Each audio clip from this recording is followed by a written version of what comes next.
So I'm really honored to be here because this particular topic is very dear to my heart because we were at the brink of losing our language at one point, and it has since come back. But I want to back up a little bit more to talk a little bit about the origins of language. That the language plays a very unique and special role in our worldview as peoples. It forms our worldview. It forms not only our everyday practices and our social relationships and all that, but it forms our worldview, how we view the world. I want to tell you a little story about what happened in Hawaii. As I mentioned before, and as has been mentioned here, many languages have been on the brink of extinction, and Hawaiian was one of them. Not quite on the total brink, but headed there. We still maintain some of our songs and our dances and some of those traditions, so our language was kept that way, but it was not a spoken language. It was not in common use except for our elders. My mother, for instance, is a native speaker because she grew up in a fishing village where I grew up also, but by the time I came along, the school system had decided that we all needed to learn English and that we would be at a great disadvantage if we did not keep up with the times and learn English. So most of the people from my generation on learned English.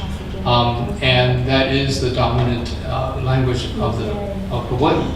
However, about 40 years ago, some people, while there was a revival of the culture, there was what it later became called the Hawaiian Renaissance.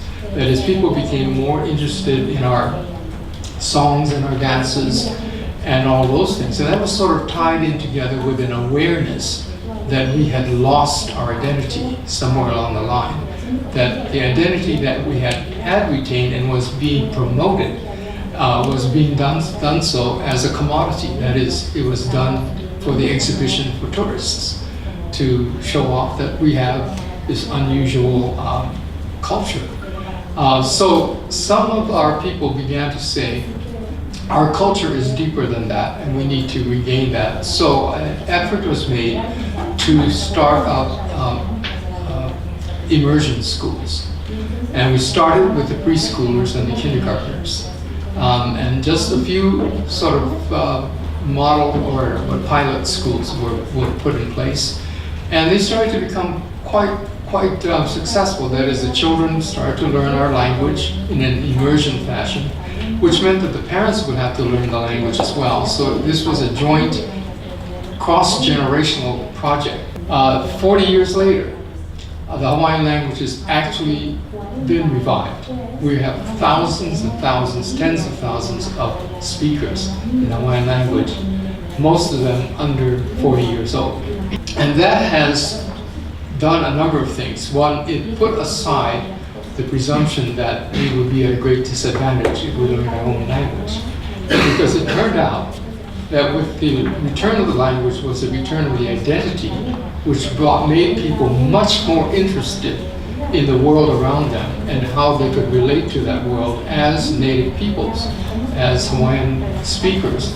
And it also gained a great deal of popularity even among the non-Hawaiian speakers, because we saw the change that had happened in the attitude of our people as the pride began to increase and as our identity became more solid. And so we are in the process of not only having learned how to speak our language again, but going back through our history and finding out the depth of who we are. And so that identity is what is driving now the sovereignty movement. So I just want to say that the regaining our language not only regains the quantifiable or the just language itself, but it regains a whole amount of spiritual as well as physical connections to who we are and our history and all that entails, our culture. Mahalo.